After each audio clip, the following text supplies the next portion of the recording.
Hello friends, very good morning. Welcome to Eltex classes. మీరు వైజాగ్ నుంచి సివిల్స్కి ప్రిపేర్ అవ్వాలనుకుంటే don't miss this demo on Sunday. Upcoming Sunday 16th ఉదయం 10 గంటలకి మన విశాఖపట్నం ఎంవిపి కాలనీ బ్రాంచ్లో ఈ డెమో జరుగుతుంది. ఎంటైర్ వైజాగ్ ఫ్యాకల్టీ అందరూ ఉంటారు. అందరూ వాళ్ళ వాళ్ళ టాపిక్లోంచి వాళ్ళ సబ్జెక్ట్ నుంచి ఒక్కొక్క టాపిక్ చెప్తారు. మీరు విని డిసైడ్ చేసుకోవచ్చు. తక్కువ ఫీజులు, ఈఎంఐ లైఫ్ టైం వ్యాలిడిటీతో ఉంది. ఎక్సలెంట్ టీచింగ్ ఉంటుంది. కొత్త బ్యాచెస్ కూడా అతి త్వరలో ప్రారంభమవుతున్నాయి. Do make use of this opportunity by attending this seminar. So as I told you, new batches మన యూపీఎస్సీ ఇన్ఫినిటీకి ప్రారంభమయ్యాయి.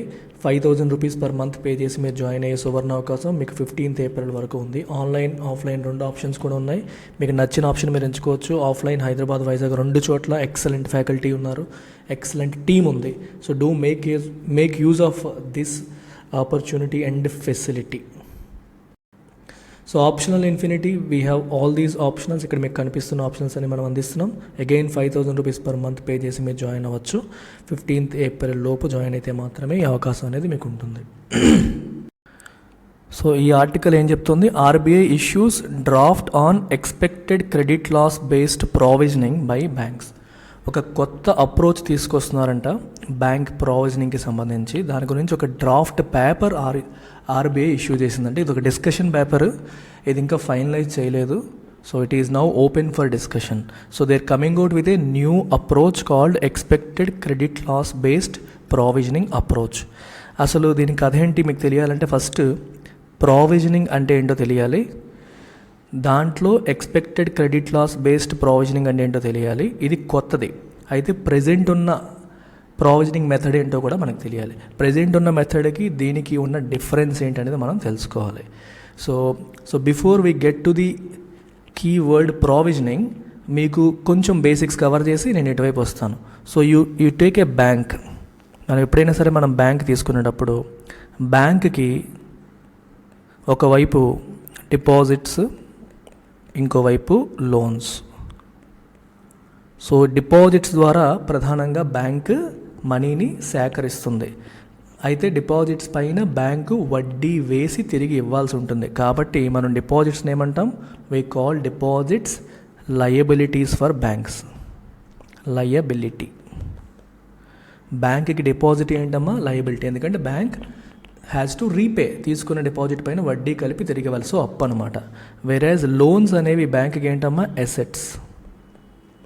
లోన్స్ కావచ్చు, ఇన్వెస్ట్మెంట్స్ కావచ్చు. గవర్నమెంట్ బాండ్స్లో కానీ వేరే దాంట్లో బ్యాంక్ ఇన్వెస్ట్ చేసింది అనుకోండి, అవి కూడా అసెట్స్ అని చెప్పి అంటాం. ఎందుకంటే దీని నుంచి బ్యాంకుకి ఆదాయం వస్తుంది, తిరిగి బ్యాంకుకి వడ్డీ కలిపి వస్తుంది. కాబట్టి లోన్స్ని మనం అసెట్స్ అని అంటాం.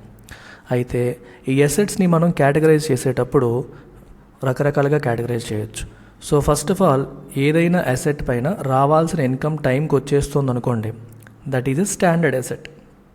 అంటే మనకి వడ్డీ అనేది వచ్చేస్తూ ఉంటే, ఇప్పుడు ఏదైనా సరే అసెట్, పర్ఫార్మింగ్ అసెట్ ఎప్పుడవుతుంది చెప్పండి? లోన్ అనేది ఒక పర్ఫార్మింగ్ లోన్ ఎప్పుడవుతుంది? దాని మీద రావాల్సిన వడ్డీ వచ్చేస్తే అది పర్ఫార్మింగ్. దాని మీద రావాల్సిన వడ్డీ రాకపోతే అప్పుడు ప్రాబ్లం వస్తుంది. సో ఎప్పుడైనా సరే లోన్ పైన వడ్డీ అనేది more than 90 days over due అయ్యిందనుకోండి, more than 90 days over due అయితే then you call it substandard asset. అది స్టాండర్డ్ అసెట్ కాదు, ఇంకా అది సబ్స్టాండర్డ్ అసెట్ అయిపోతుంది. అంటే ఏ లోన్ పైన అయితే దాని రావాల్సిన వడ్డీ 90 days పైన, డ్యూ డేట్ దాటి 90 days అయిపోయినా ఇంకా రాలేదో, దాన్ని మనం సబ్స్టాండర్డ్ అసెట్ కింద కేటగరైజ్ చేస్తాము. సబ్స్టాండర్డ్ అసెట్ అయిన తర్వాత ఒక 1 year తర్వాత కూడా, అంటే సబ్స్టాండర్డ్ అసెట్ అయినగా రికగ్నైజ్ చేసిన తర్వాత ఇంకో 1 year తర్వాత కూడా మనకి రికవరీ జరగట్లేదు అంటే you have to classify it as doubtful asset. So substandard కంటే బ్యాడ్ కేటగరైజేషన్ ఇది. ఫస్ట్ నువ్వు సబ్స్టాండర్డ్ అసెట్ కింద కేటగరైజ్ చేసేసావు, అక్కడికి 1 year తర్వాత కూడా మనకి కలెక్షన్ అనేది జరగట్లేదు, అప్పుడు దాన్ని డౌట్ఫుల్ అసెట్ అని అంటాం. సో వన్స్ ఏ లోన్ బికమ్స్ డౌట్ఫుల్ అసెట్, ఒక థర్డ్ పార్టీగా ఇంటర్నల్ కావచ్చు లేదా థర్డ్ పార్టీ ఆడిట్ అనేది జరిగి ఈ అసెట్ నుంచి రికవరీ ఉండదు అని తేల్చేశారనుకోండి, అంటే ఈ పర్టిక్యులర్ లోన్ గురించి ఒక ఆడిట్ కంపెనీ వచ్చి స్టడీ చేసి ఇక్కడ నుంచి మరి డబ్బులు వచ్చే అవకాశం లేదు అని తేల్చేస్తే then you categorize it as loss asset. దీనికి పర్టికులర్ టైం పీరియడ్ అంటూ మెన్షన్ చేయలేదు. మనకి డౌట్ వచ్చింది, డౌట్ఫుల్ అసెట్గా రికగ్నైజ్ చేసాము, ఇంకా మార్పులు ఏమీ రావట్లేదు, ఇంకా సిచ్యువేషన్ ఏమో డేంజరస్గానే ఉంది అనుకున్నప్పుడు మనం ఆడిట్ చేసి ఇది రాదు అని తేల్చేస్తే you categorize this as loss asset అనమాట. సో ఈ 3 categorizations are part of one classification called non performing asset. ఈ 3 కూడా ఎన్పిఏ కేటగరైజేషన్ కిందకి వస్తాయి.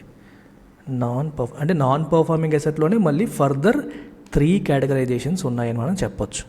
ఇనీషియల్గా సబ్స్టాండర్డ్ అసెట్, తర్వాత డౌట్ఫుల్, తర్వాత లాస్ అసెట్ అని చెప్పి మనం చెప్తాం. సో మీకు అసెట్ అంటే ఏంటో అర్థమైంది, స్టాండర్డ్ అంటే అర్థమైంది, అలాగే పర్ఫార్మింగ్ అసెట్, నాన్ పర్ఫార్మింగ్ అసెట్కి డిఫరెన్స్ కూడా మీకు అర్థమైంది. అయితే ప్రజెంట్ ఉన్న నామ్స్ ఏంటి అంటే the moment a loan becomes or an asset becomes NPA అంటే ఒక అసెట్ అనేది సబ్స్టాండర్డ్ అవ్వగానే banks will have to start provisioning అనేది స్టార్ట్ చేయాలి. సో ప్రావిజనింగ్ స్టార్ట్స్ ఎప్పుడు? ఎన్పిఏ అయిన తర్వాత ప్రావిజనింగ్ స్టార్ట్ అవుతుంది. సార్ అసలు ప్రావిజనింగ్ అంటే ఏంటి? ప్రావిజనింగ్ అంటే ఏంటంటే expected loss. It is a cover for potential expected loss. Potential expected లాస్కి ఒక కవర్ లాగా అనమాట. అంటే నువ్వు ఒక ఆయనకి లోన్ ఇచ్చావు, అదేమో నీకు రావట్లేదు. సో రేపు పొద్దున్న ఇది పోతుందేమో అని నువ్వు భావించి, ఎందుకంటే అది 90 days అయిపోయింది, ఓవర్ డ్యూ అయిపోయింది, నీకు ఇంట్రెస్ట్ రావట్లేదు, సో అది ఎన్పిఏ కింద నువ్వు కేటగరైజ్ చేసేసావు. కాబట్టి రేపు పొద్దున్న దీని నుంచి మనకి లాస్ వచ్చే అవకాశం ఉంది. ఇతను టైంకి పే చేయట్లేదంటే ఏదో రోజు ఇచ్చినా సరే కొంత ఎగ్గొడతాడేమో అన్న డౌట్ మనకు వస్తుంది. కాబట్టి రాబోతున్న ఫ్యూచర్ లాస్ని ముందే మనం అర్థం చేసుకొని, పొటెన్షియల్ ఫ్యూచర్ లాస్ని, ఎక్స్పెక్టెడ్ లాస్ని మనం ముందే దృష్టిలో పెట్టుకొని we will go for provisioning. అంటే ఈ రోజున్న మన ప్రాఫిట్లో కొంత అమౌంట్ తీసి పక్కన పెట్టేస్తాం. అంటే మన profit and loss statement issue చేసినప్పుడు మన ప్రాఫిట్లో కొంత అమౌంట్ మైనస్ చేసేస్తాం as a provision for expected future loss. అయితే ఇక్కడ గమనించాల్సింది ఏంటి అంటే ఆల్రెడీ ఎన్పిఏ కింద నాన్ పర్ఫార్మింగ్ అసెట్ కింద రికగ్నైజ్ చేసిన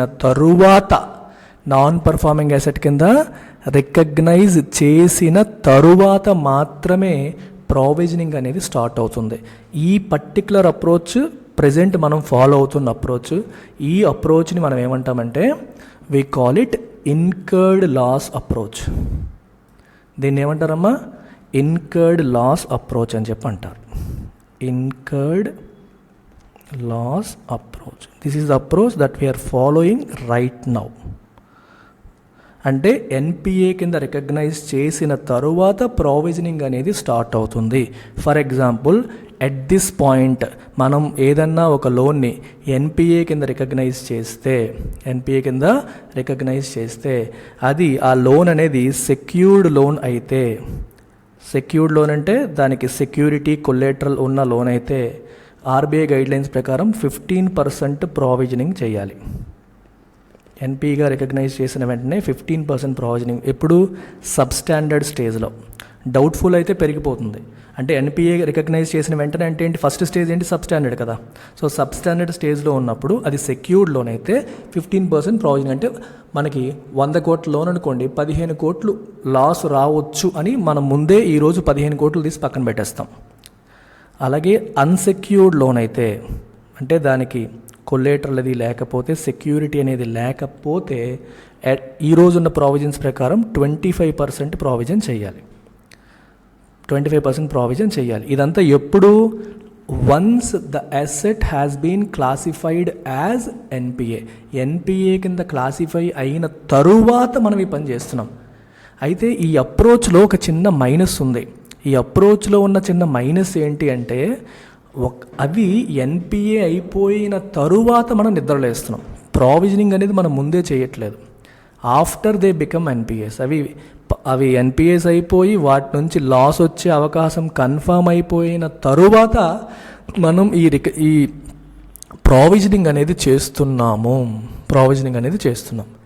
ఇప్పటి వరకు ఇంటర్నేషనల్గా టిల్ వెరీ రీసెంట్లీ ఇదే కంటిన్యూ అయ్యేది. ప్రతి దేశంలో కూడా ఇదే ఫాలో అయ్యేవారు.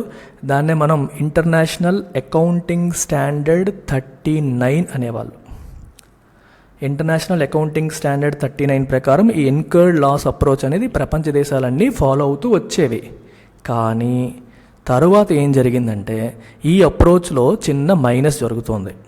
సో ఈ పర్టికులర్ అప్రోచ్లో చాలా లేట్ రికగ్నిషన్ జరుగుతుంది. అంటే ఎన్పిఏగా అయిన తర్వాత మనం చేస్తున్నాము, దీనివల్ల ఒక ప్రాబ్లమ్ని వచ్చిన తర్వాత మనం మందు పూస్తున్నట్టే కదా, రాకముందే పూస్తే మనం బెటర్గా ఉంటుంది కదా అని ఆలోచించి తర్వాత ఏం చేశారంటే G20 నేషన్స్ మరియు బేసెల్ కమిటీ ఆన్ బిజినెస్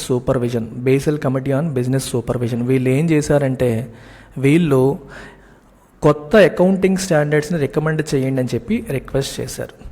ఇప్పుడున్న అకౌంటింగ్ స్టాండర్డ్ 39 సరిపోవట్లేదు, we need new accounting standard కావాలి అని చెప్పి వీళ్ళు అడగడం జరిగింది. ఎవరిని అడిగారు? మనకి ఈ అకౌంటింగ్ స్టాండర్డ్స్ని చెప్పే ఒక బోర్డు ఉంది, IASB అనే బోర్డుని అడగడం జరిగింది. ఇంటర్నేషనల్ అకౌంటింగ్ స్టాండర్డ్స్ బోర్డు అని చెప్పి అంటాం. International accounting standards board, it is part of IFRS అంటే ఇంటర్నేషనల్ ఫైనాన్షియల్ రిపోర్టింగ్ స్టాండర్డ్. ఇది ఒక నాట్ ఫర్ ప్రాఫిట్ ఆర్గనైజేషన్. ఇది ఈ పర్టికులర్ ఆర్గనైజేషన్ చేతిలో 2 బోర్డ్స్ ఉంటాయి. ఒకటి IASB international accounting standards board. రెండవది వీళ్ళ దగ్గర ఉన్న సెకండ్ బోర్డు ఏంటి అంటే international sustainability standards board. Accounting standards board ఒకటి, సస్టైనబిలిటీ స్టాండర్డ్స్ బోర్డు ఒకటి. 2 boards are maintained by IFRS. సో ఇవి సస్టైనబిలిటీ స్టాండర్డ్స్ని వీళ్ళు మెయింటైన్ చేస్తారు, అకౌంటింగ్ స్టాండర్డ్స్ని వీళ్ళు డెవలప్ చేస్తారు. మెయింటైన్ చేయడం అంటే డెవలప్ చేయడం అని అర్థం అనమాట. సో G20 మరియు BSBS IASB వాళ్ళని రిక్వెస్ట్ చేయడం జరిగింది టు కమ్అట్ విత్ న్యూ అకౌంటింగ్ స్టాండర్డ్తో రండి అని చెప్పి అడిగారు. ఎట్ ద సేమ్ టైం IASBతో పాటు there is another board called FASB అంటే యునైటెడ్ స్టేట్స్ వాళ్ళది financial accounting standards board. United states financial accounting standard board అని ఇంకో బోర్డు ఉంది, దాన్ని కూడా రిక్వెస్ట్ చేయడం జరిగింది. సో వీళ్ళలో IASB వాళ్ళు మనకి 2014లో in 2014 IASB came out with a new standard called IFRS 9 అని ఒక కొత్త అకౌంటింగ్ స్టాండర్డ్ తీసుకొచ్చారు. It is a new accounting standard. It was given in 2014 and it came in to effect in 2018. 2018 నుంచి ఇది ఇఫెక్ట్లోకి వచ్చింది. కొన్ని దేశాలు ఆల్రెడీ దీన్ని వాడడం మొదలుపెట్టాయి. అయితే ఇప్పుడు ఇండియా ఏమంటుందంటే, RBI ఏమంటుందంటే మనం కూడా ఈ IAS 39 నుంచి IFRS 9కి షిఫ్ట్ అవుదాము అంటుంది. అయితే IFRS 9 అనేది దేన్ని ప్రపోజ్ చేస్తుంది? IFRS 9 is proposing this new standard called expected loss approach. New standard called expected credit loss approach అని మనం చెప్పవచ్చు. సో రెండో అప్రోచ్ ఏంటి? ఎక్స్పెక్టెడ్ క్రెడిట్ లాస్ అప్రోచ్ అని మనం అంటాం. అంటే దీని అర్థం ఏంటి? NPA అయ్యేంత వరకు మనం వెయిట్ చేయం. We will not wait till an asset turns NPA అవ్వక ముందు నుంచే మనం దానికోసం ప్రావిజనింగ్ చేయడం మొదలుపెట్టడం. అర్థమవుతుందా? ఇందాక మనం ఎప్పటివరకు చేసింది ఏంటి చూడండి, ఇక్కడ మీకు చెప్పాను. Substandard, doubtful, loss asset. First substandard asset అయిన తర్వాతే ప్రావిజనింగ్ స్టార్ట్ అవుతుంది కరెంట్ అప్రోచ్లో.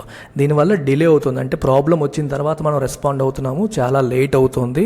2007-8 ఫైనాన్షియల్ క్రైసిస్ కూడా ఈ పద్ధతి వల్ల మనం ముందే రాబోతున్న రిస్కులను ఐడెంటిఫై చేయలేకపోవడం వల్ల చాలా ఇబ్బందులు వచ్చాయని చెప్పేసి కొత్త అకౌంటింగ్ స్టాండర్డ్ కోసం ప్రయత్నాలు చేశారు. ఫైనల్గా వాళ్ళు expected loss approach, IFRS 9 propose చేసింది ఏంటంటే ఎక్స్పెక్టెడ్ లాస్ అప్రోచ్ ప్రపోజ్ చేయడం జరిగింది. సో ఈ ఎక్స్పెక్టెడ్ లాస్ అప్రోచ్లో ఏమవుతుందంటే it is a forward looking framework అంటే రాబోతున్న, అంటే ఇంకా ఎన్పిఏ అవ్వక ముందు నుంచే ప్రావిజనింగ్ చేయడం మొదలు పెడతారు. సో దీంట్లో ఏం చేశారంటే మన దగ్గర ఉన్న ఫైనాన్షియల్ అసెట్స్ని 3 కేటగిరీస్ కింద డివైడ్ చేయాలి అని చెప్పి డిసైడ్ అయ్యారు. You have to divide financial assets into 3 categories. 1 stage 1, 2 stage 2, 3 stage 3. Financial అసెట్స్ని 3 డిఫరెంట్ కేటగిరీస్లో పెట్టండి. అంటే ఇట్ ఈజ్ లైక్ దిస్ అనమాట. మనం ఇప్పుడు చూస్తుంటే మనకి సబ్స్టాండర్డ్, డౌట్ఫుల్, లాస్ అసెట్ ఎలా పెడుతున్నామో అలాగే ఇక్కడ కూడా ఫైనాన్షియల్ అసెట్స్ని 3 కేటగిరీస్ కింద పెట్టమని చెప్పారు. సో మొదటి కేటగిరీ లేదా స్టేజ్ 1లో ఎటువంటి ఉంటాయంటే లో క్రెడిట్ రిస్క్. మనం రిపోర్ట్ చేసేటప్పుడు అంతగా రిస్క్ లేదు కానీ కొంచెం ఉంది అనుకునేది స్టేజ్ 1లో పెట్టండి. మళ్ళీ ఇంతకు ముందు కంటే ఇప్పుడు క్రెడిట్ రిస్క్ పెరిగింది అనుకునే వాటిని రెండో దాంట్లో పెట్టండి అన్నారు. సో ఇంక్రీజ్డ్ క్రెడిట్ రిస్క్ ఉన్నది ఇక్కడ. అంటే మొదటి దాంతో పోలిస్తే ఇక్కడ రిస్క్ అనేది ఎక్కువ అని అర్థం. మొట్టమొదటిసారి మనం ఒక అసెట్ అంటే ఏంటి, డిఫరెంట్ లోన్స్, లోన్స్, ఇన్వెస్ట్మెంట్స్ ఇవన్నీ కూడా అసెట్స్ కిందకు వస్తాయి. వాటిల్లో తక్కువ క్రెడిట్ రిస్క్ అంటే అర్థం ఏంటి, the risk of not getting the money. మనం అప్పు ఇచ్చాము, అప్పు తిరిగి రాకపోయే రిస్క్ని మనం క్రెడిట్ రిస్క్ అంటాం. అప్పుని క్రెడిట్ అని అంటాం కదా, ఆ మనీ తిరిగి రాకపోయే రిస్కే క్రెడిట్ రిస్క్. సో స్టేజ్ 1లో లో క్రెడిట్ రిస్క్, స్టేజ్ 2లో కొంచెం మోడరేట్ లేదా ఇంక్రీజ్డ్ క్రెడిట్ రిస్క్. అంటే ఇప్పుడు ఫర్ ఎగ్జాంపుల్ ఈరోజు మనం రిపోర్టింగ్ చేస్తున్నాం. ఈరోజు ఒక అసెట్ని క్రెడిట్ రిస్క్ తక్కువ ఉందని చెప్పి ఐడెంటిఫై చేసాం. కొన్నాళ్ళ తర్వాత మళ్ళీ సెకండ్ టైం రిపోర్ట్ చేసినప్పుడు ఇంతకుముందు ఏదైతే మనం లో క్రెడిట్ రిస్క్ని ఐడెంటిఫై చేసామో దాని క్రెడిట్ రిస్క్ ఇప్పుడు పెరిగింది అనుకోండి, దాన్ని మనం స్టేజ్ 1 నుంచి స్టేజ్ 2కి మూవ్ చేస్తాం అనమాట. అలాగా. అయితే మీరు గమనించాల్సింది ఏంటంటే స్టేజ్ 1, స్టేజ్ 2 రెండింటిలో కూడా there is no objective evidence. చాలా important. There is no objective evidence of impairment. దీని అర్థం ఏంటి, ఇక్కడ మనం ఎస్యూమ్ చేసుకుంటున్నాం రిస్క్ ఉంటుంది అని, అంతేగాని ఈ పర్టికులర్ లోన్స్ రీపేమెంట్ అవ్వట్లేదు లేకపోతే వడ్డీ కట్టట్లేదు అనే సిచ్యువేషన్ ఇంకా రాలేదు. వడ్డీలు వచ్చేస్తున్నాయి ప్రస్తుతానికి, కానీ ఫ్యూచర్లో ఇక్కడ దెబ్బపడే అవకాశం ఉంది. ఈ పర్టికులర్ లోను మనకు తిరిగి రాకపోయే అవకాశం ఉంది. ఈ పర్టికులర్ ఏబీసీ కంపెనీకి మనం ఇచ్చిన లోను ప్రస్తుతానికైతే డబ్బులు వస్తున్నాయి కానీ వాళ్ళు రేపు పొద్దున్న ఇష్యూ రావచ్చు అని మనం ఎస్యూమ్ చేసుకుంటాం చూడండి, అటువంటివి అనమాట. రీపేమెంట్ ఆగిపోయిందా, ఆగలేదు. ఓవర్ డ్యూ అయిందా, ఓవర్ డ్యూ అవ్వలేదు. ఓవర్ డ్యూ అవ్వక ముందు నుంచే వీటి కోసం కూడా ప్రొవిజనింగ్ చేయాలని చెప్పేసి ఎక్స్పెక్టెడ్ లాస్ అప్రోచ్ చెప్తుంది. అండ్ మూడవది స్టేజ్ 3. ఇక్కడ ఏం జరుగుతుందంటే there is an objective evidence of impairment. అంటే అర్థం ఏంటి, ఆల్రెడీ వాళ్ళు కట్టడం ఆపడం, ఓవర్ డ్యూ అవ్వడం మొదలైపోయింది. అంటే ఎన్పిఎస్గా మారిపోతున్నాయి. ఓవర్ డ్యూ అవ్వడం అనేది మొదలయ్యింది అప్పుడు స్టేజ్ 3. ఇంకా ఓవర్ డ్యూ అంటే టైంకి కట్టకపోవడం, అది అవ్వక ముందు స్టేజ్ 2, స్టేజ్ 1. స్టేజ్ 1 తక్కువ క్రెడిట్ రిస్క్, స్టేజ్ 2 ఎక్కువ. అయితే మీరు అడగొచ్చు క్రిస్టల్ క్లియర్గా చెప్పాలి అని, ఎందుకంటే క్రిస్టల్ క్లియర్గా ఇంకా లేదు. ఇదో డిస్కషన్ పేపర్, ఎగ్జాక్ట్ డేట్లు అన్నీ మెన్షన్ చేసి చెప్పలేదు ఇంకా ఆర్బీఐ. ఎలా క్లాసిఫై చేద్దాము అని అనుకుంటున్నాము అని చెప్పి ఈ పేపర్ని ఫ్లోట్ చేసిందనమాట. ఫైనల్ గైడ్ లైన్స్ వచ్చినప్పుడు మనకి ఎగ్జాక్ట్గా ఎన్నాళ్ళ నుంచి ఎన్నాళ్ళ వరకు అయితే స్టేజ్ 1, ఎలా ఉంటే స్టేజ్ 2, ప్రతిదీ డీటెయిల్డ్గా ఫైనల్ గైడ్ లైన్స్లో వస్తాయి. ప్రస్తుతానికి మీరు గుర్తుపెట్టుకోవాల్సింది, మనకి ఎవిడెన్స్ ఆఫ్ ఇంపైర్మెంట్ ఉంటే, అంటే లోన్ రాదు అనే ఎవిడెన్స్ క్లియర్గా ఉంటే మనకి స్టేజ్ 3. ప్రస్తుతానికి వస్తుంది కానీ రేపు పొద్దున్న రిస్క్ ఉంది అనుకున్నప్పుడు, తక్కువ క్రెడిట్ రిస్క్ ఉన్నప్పుడు స్టేజ్ 1, ఇంతకు ముందుతో పోలిస్తే రిస్క్ పెరిగింది అనుకుంటే స్టేజ్ 2. ఇలా మనకి 3 కేటగిరీస్ కింద పెడతారు. అయితే స్టేజ్ 1లో అంటే లో క్రెడిట్ రిస్క్ ఉన్నప్పుడు ఏం చెప్తున్నారంటే 12 month expected credit losses. 12 month expected credit లాసెస్ని రికగ్నైజ్ చేస్తారు. అంటే ఒక 1 yearలో దీని నుంచి మనకి రావాల్సినవి రాకపోతే ఎంత లాస్ అవుతుంది, expected credit losses. It is like 1 year EMI అనుకోండి, ఒక 1 year, లైఫ్ టైం కాదు. ఇప్పుడు for example you gave a loan, ఒక లోన్ ఏబీసీ అనే కంపెనీకి లోన్ ఇచ్చావు. సో వాడు ప్రతీ నెల నీకు 5 లక్షల రూపాయలు ఈఎంఐ కడతాడు. సో 12 monthsకి ఎంత అవుతుంది, 60 lakhs అవుతుంది. అదే ఈ 5 లక్షల ఈఎంఐ అనేది లెట్సే ఒక 5 ఇయర్స్ కనుక్కోండి, అప్పుడు లైఫ్ టైం ఎంత అవుతుంది? లైఫ్ టైం వేసినప్పుడు సంవత్సరానికి 60 లక్షలు ఇంటూ 5 అంటే 3 కోట్లు అవుతుంది. ప్లస్ మళ్ళీ వడ్డీలు ఇలాంటివన్నీ కూడా చూసుకోవాలి. ఈ 3 కోట్లకి మళ్ళీ వడ్డీ పడుతుంది కదా, ఇదంతా చూసుకోవాలి. సో లైఫ్ టైం అని చూసినప్పుడు మొత్తం లోన్ రీపేమెంట్ పీరియడ్ అంతా చూసుకొని క్యాలిక్యులేట్ చేస్తారు. 1 ఇయర్ అన్నప్పుడు జస్ట్ 1 ఇయర్లో మనకు రావాల్సిన పేమెంట్స్ ఎంత అని చూస్తారు. సో లో క్రెడిట్ రిస్క్ ఉన్నప్పుడు 1 ఇయర్లో అక్కడి నుంచి రావాల్సిన అమౌంట్ రాకపోతే ఎంత లాస్ అవుతుంది అనేది తీసుకొని దాన్ని బట్టి ప్రావిజనింగ్ చేసుకోవాలని చెప్పారు. స్టేజ్ 2కి వెళ్ళిపోయేసరికి ఇమీడియట్గా life time expected credit loss 12 months కాదు, you will go for life time. Life time expected credit లాస్కి వెళ్ళిపోవాలి. ఈవెన్ స్టేజ్ 3లో కూడా life time expected credit loss మనం తీసుకోవాలి. ఇక్కడేమో 12 months, ఈ రెండింటికి లైఫ్ టైం. ఇది ఒక్కటి మీరు గుర్తుపెట్టుకోవాల్సిన విషయం. సో అల్టిమేట్గా కాన్సెప్చువల్గా మనం అర్థం చేసుకోవాల్సింది ఏంటంటే, ప్రజెంట్ మనం ఫాలో అవుతుంది, మళ్ళీ రివైజ్ చేస్తున్నాను, ప్రజెంట్ మనం ఫాలో అవుతుంది ఇన్కర్డ్ లాస్ అప్రోచ్. అంటే ఆల్రెడీ ఆ లోన్ దెబ్బైపోయింది అని తెలిసిన తరువాత మనం ప్రావిజనింగ్ చేయడం మొదలు పెట్టడం. ఆర్బీఐ ఇప్పుడు కొత్తగా ఏం చెప్తుందంటే, we have to go for expected loss అప్రోచ్కి వెళ్ళాలి. అంటే దెబ్బ పడకముందే, అంటే లోన్ ఎన్పిఏగా మారక ముందు నుండే ప్రావిజనింగ్ మొదలు పెట్టాలి అని చెప్పి చెప్తుంది. దీంట్లో మీరు గుర్తుపెట్టుకోవాల్సిన ఇంకో 2 ఆస్పెక్ట్స్ ఏంటి? ప్రెజెంట్ అప్రోచ్ అనేది ఈజ్ బేస్డ్ ఆన్ ఐఏఎస్ 39 అని మనం చెబుతాం. ఇంటర్నేషనల్ అకౌంటింగ్ స్టాండర్డ్ 39 అని మనం చెబుతాము. ఇప్పుడు మనం ఫాలో అవ్వబోతోంది IFRS 9. ఎందుకంటే ఇక్కడ మీరు గమనించాల్సింది, IAS was issued by another body called IASC, international accounting standards council. International accounting standards council అనేది ఇంతకుముందు ఉండింది. ఇది 1973లో ఫామ్ అయింది. అకౌంటింగ్ స్టాండర్డ్స్ వీళ్ళు ఇచ్చేవాళ్ళు. 2001లో ఏం జరిగిందంటే, this IASC was replaced by ఇందాక మీకు చెప్పిన IFRS. IASC ప్లేస్లో IFRS అకౌంటింగ్ స్టాండర్డ్స్ పెట్టడం మొదలుపెట్టిందనమాట. సో ఈ IAS 39 అనేది IASC వాళ్ళు ఇచ్చింది.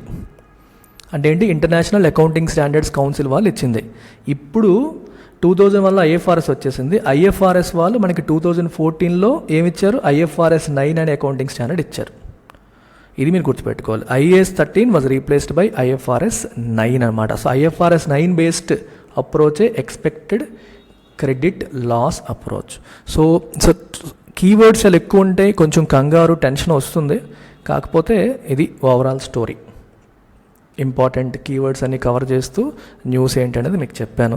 ఇది మీకు మైండ్లో ఉంటే I don't think you will answer wrong. దీనిపైన ఏ MCQ ఇచ్చినా మీరు ఈజీగా ఆన్సర్ చేస్తారు. ఓకేనమ్మా, దట్స్ ఇట్. మనం కంటిన్యూ చేద్దాం. ఇలా డిఫికల్ట్ ఆర్టికల్స్ అన్నీ మీకు ఎగ్జామ్లో రావడానికి లైక్లీహుడ్ ఎక్కువగా ఉన్న ఆర్టికల్స్ అన్నీ నేను కవర్ చేస్తాను. సో సిరీస్ ఫాలో అవ్వండి డైలీ. మీరు మన LTX క్లాసెస్లో కరెంట్ అఫైర్స్ నేర్చుకోవాలనుకుంటే మన యూట్యూబ్లో వస్తున్న ఇనిషియేటివ్స్తో పాటు మన అల్టిమేట్ కరెంట్ అఫైర్స్ క్లాస్ మీరు తీసుకుంటే ప్రతిరోజు CA క్లాసెస్ లైవ్ జరుగుతాయి. మార్నింగ్ 8 AM లైవ్ జరుగుతాయి. ఫీ కూడా తక్కువ పెట్టాను, జస్ట్ 6,000కి మీకు లైఫ్ టైం వ్యాలిడిటీ వచ్చేస్తుంది. అండ్ 2,000 per month మీరు పే చేసుకోవచ్చు. 3 installmentsలో పే చేసుకునే ఛాన్స్ కూడా ఉంది. సింగిల్ సబ్జెక్ట్ కావాలన్నా మీరు తీసుకోవచ్చు. కంప్లీట్ UPSC ఇన్ఫినిటీ కాకుండా పాలిటీ, హిస్టరీ, ఎకానమీ, ఎథిక్స్, ఈ 2 సబ్జెక్ట్స్ నేను డీల్ చేస్తాను. సో వీటిలో ఏ సబ్జెక్ట్ మీరు కావాలన్నా తీసుకోవచ్చు బై పేయింగ్ జస్ట్ 5,000. ఇది రికార్డెడ్ వెర్షన్. మీకు లైవ్ కావాలంటే సేమ్ సబ్జెక్ట్స్ 7,500కి వస్తాయి. Live plus recorded 7,500. ఈ 5,000 అనేది రికార్డెడ్కి. రికార్డెడ్ అంటే పాతవేం కాదు, లేటెస్ట్ కంటెంటే మీకు లైవ్ యాక్సెస్ ఉంటుంది. That is the only thing. 15th April లోపు మాత్రమే ఈ అవకాశం అనేది వినియోగించుకోండి. Take care, bye.